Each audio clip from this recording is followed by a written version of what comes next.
should play Hassassins Bahram in Infinity N5. This is a new and returning player's guide. I expect this to be a meta-defining video, but I have played Assassins in a couple of events now, so I feel fairly confident talking about them. Instead, we're going to be giving a very broad strokes overview and a bit of a purchase guide as well for someone coming into the game from scratch. They're in a really good spot coming into N5. They're really versatile.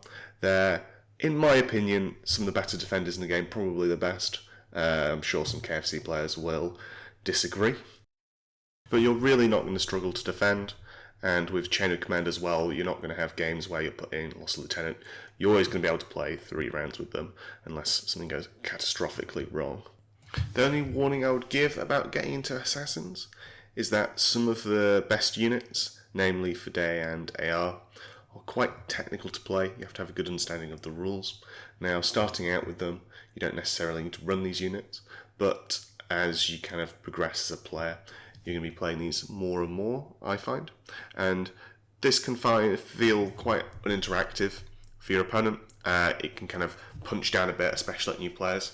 So if you're getting into the game and playing mostly with new players, maybe just consider dialing some of these things back until people get more experienced.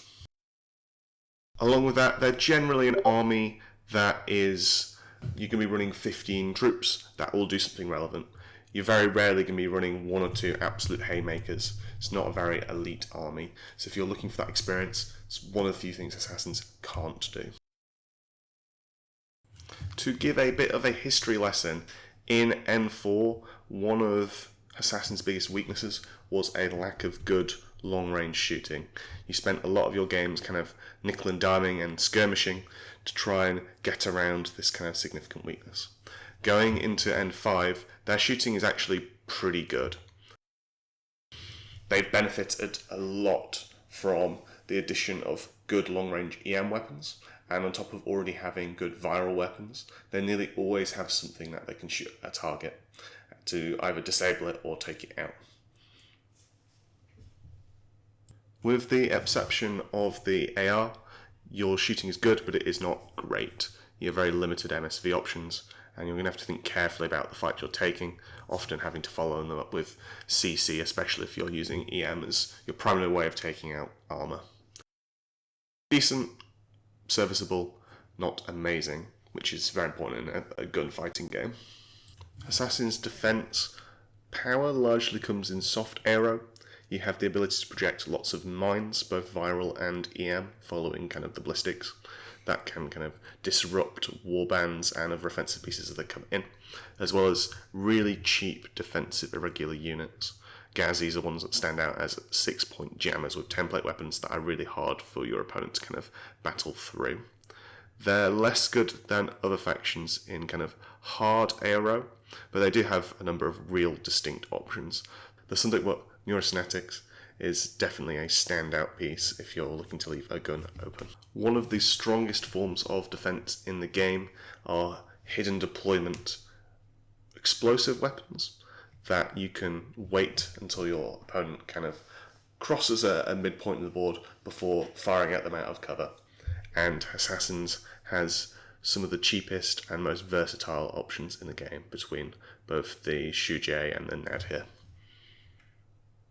Finally, with cheap access to Chain of Command on the Farzan, you can run a quite aggressive lieutenant and not worry about them dying too much. It's quite hard to put Assassins into Lost Lieutenant, which is, if you're a new player, great, because it's one more thing you don't have to worry about in your gameplay. Assassins are also pretty good at assaulting things that are tucked away in cover. You have a number of cheap disposable troops with boarding pistols that you can run up and put templates over things sacrificially. You also have kind of some decent CC pieces.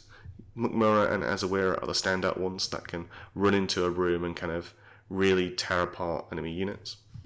Additionally, the Fide can scalpel out key threats in CC, starting even in your opponent's deployment zone.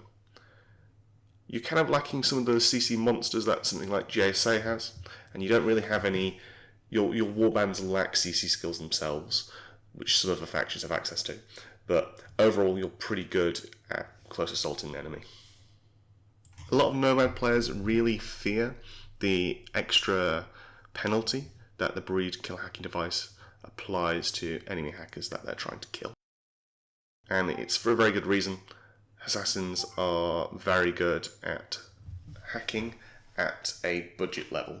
You're lacking some of those like Uber hackers and all-in hacking strategies, but what you do have is very cost-efficient pitches in form of the breeds.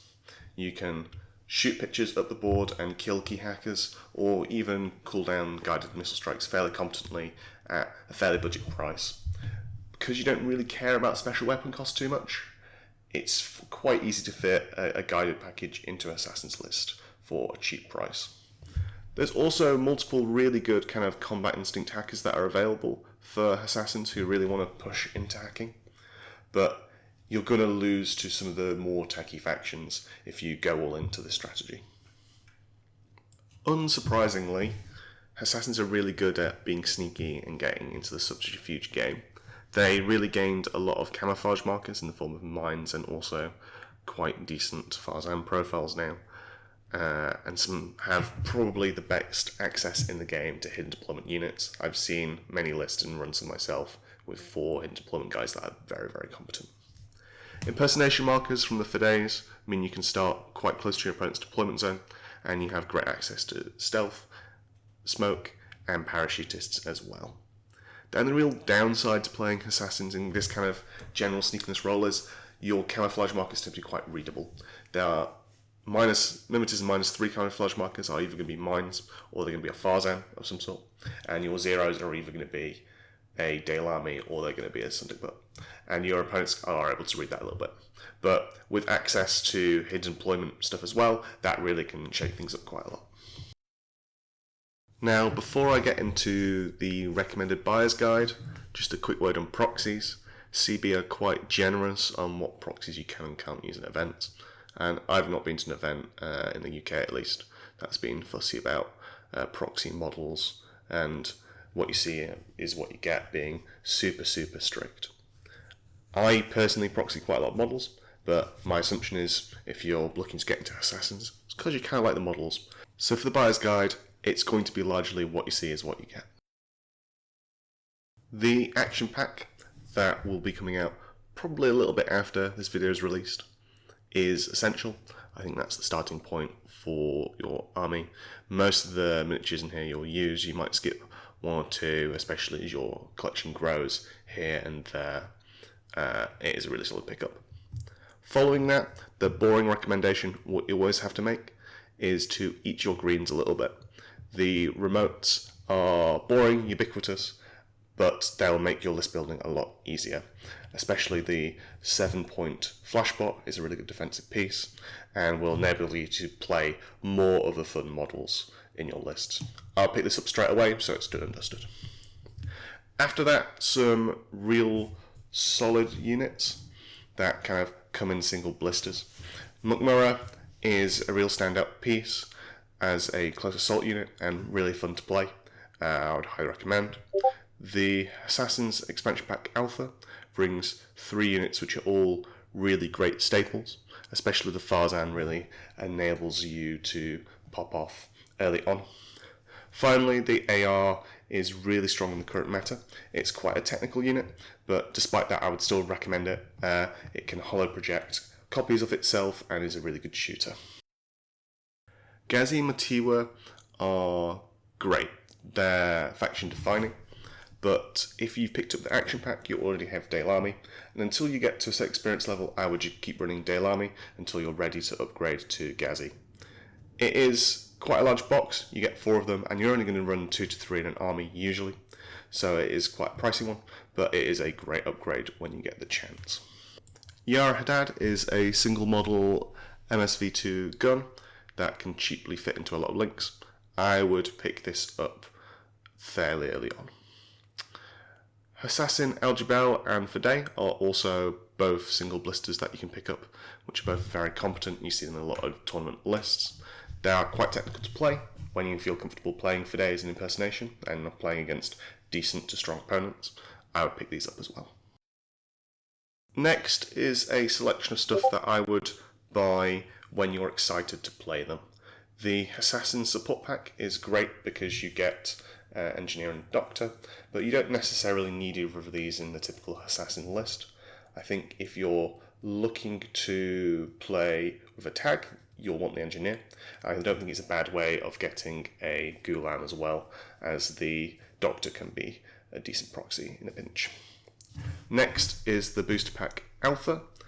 You kind of get two good options in a proxy, but neither of them are essential.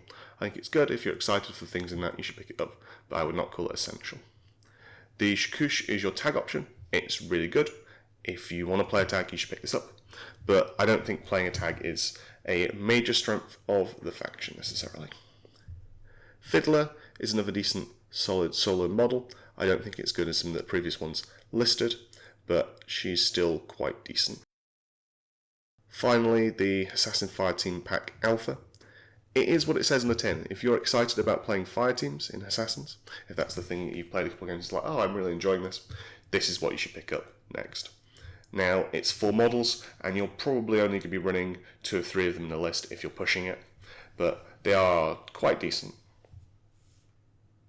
There's not a lot in Assassins I wouldn't recommend at some point. The 4-pack of Gulam heavy weapons I think is unnecessary for the faction. You only need really 1 or 2 Gulam in your lists, and most of these you're not going to end up running. Quite expensive box for something you're not going to run in just Assassins. The Camilleal box as well, you're not really a baggage or Evo bot faction. I think if you're playing missions that have Evo bonuses, or like when you're kind of late into collecting Assassins, this is a fine pickup, but I would skip it early on. That's it for stuff in core production at time of recording, but a couple of things to look out for. There are single Azuiras flying around in the secondary market, and if you can pick one up, that's great, as it's quite tricky to get one, otherwise you have to get the booster pack, and there's only kind of 1 relevant model now and then 2 kind of proxies that you could get. The single breed is another great one that's floating around, that's worth trying to pick up off the secondary market if you see it. Breeds are really, really excellent, and running 2 is very, very common. If you can't find it, the War Driver makes a really good proxy. Then some boxes that are mixed. If you're looking to pick up Vanilla Hack after this, then these are all great, but for Assassins, they mostly have only a couple of models that you'll really want. Leela Sharif is either in Reinforcements Beta or I think a Diaphos as well, if you can split it. The other 2 models are fine proxies, and she's quite a good character, but again, it's stuck in a box like that. The Hack Islam Action Pack, again, great if you're looking to get into Vanilla Hack, and is a source of getting a Gulam, but there's a lot of models in here that you're not going to use in Assassins, so I would skip this for now unless you're really interested in Vanilla Hack. The Booster Pack Beta has the Azawira if you want it and really need it, but it has 2 models you're not going to need. And then the colour set is great because it gets you the single Gulam you probably need, but it also gives you a load of paints on the side, and if you're not going to use them, you're not going to use them. Just to give you kind of a springboard if you're looking to start from scratch, here's kind of my minimal purchase kind of list for 300 points. I would highly recommend picking up kind of 1 or 2 things that you're excited about to go along with this. Maybe get this painted and then pick up a tag if that's what you're interested in, or AR or Mugmura or something like that as well, and start list building. But this at least gives you a springboard to kind of get started and see what the kind of buy-in is for Infinity. We kind of have 2 groups. We have a first group that we're just going to fill with defensive options. What we have available is 2 hidden deployment units, the Shujay and the Nadhir, who are just looking to fire their flaming spears at things as they kind of get to the midfield. We then have kind of 3 Daylami Panzerfausts that are largely going to be defensive, although running them up the board and using their boarding pistols to kind of get a cheeky kind of kill here and there is worth it, because it's only an 8-point model. Then on the offensive, we're going to run a Bokhtar Lieutenant, which we can run fairly aggressively because we have a chain of command Farzan, although we have to be a little bit careful because they are hackable. We're going to run the Sundik Butt with the AP Spitfire as kind of a versatile gun that your opponent won't be able to tell apart from your Daylight Armies that are also in camo. We then have 2 Lazique Viral Marksman Rifle. This is a very versatile gun that you're happy to even shoot into things that are not susceptible for viral because you still have the AP on top of that. Very good gun. And shooting beyond your kind of set range is fine because you have the X-Virus as well. One of these you can choose to duo with a Mube Tactical Awareness Heavy Rocket Launcher for an extra order, and that's a half decent ARO piece with its docket as well. The Farzan we already talked about. This is your midfield skirmisher and button pusher. Then we have a single breed killer hacking device to not really project much hacking yourself, more as a counter pick for if your opponent does bring hacking. Finally, we have our filler remotes. We have a flashbot as well as a sensor bot for discovering opponent's camo. This list is fairly flat and generic, but it will get you going, and you can start introducing things like for days, AR, things like that as you get more experience with the game. And with that, that's a very high level overview of Hassassins. There's a lot more to dig into in this army, but for the sake of not overloading this video, we'll leave it there. I hope you feel equipped and know whether Hassassins is right for you in N4, and maybe I'll hear from you in one of the Discords. Till then.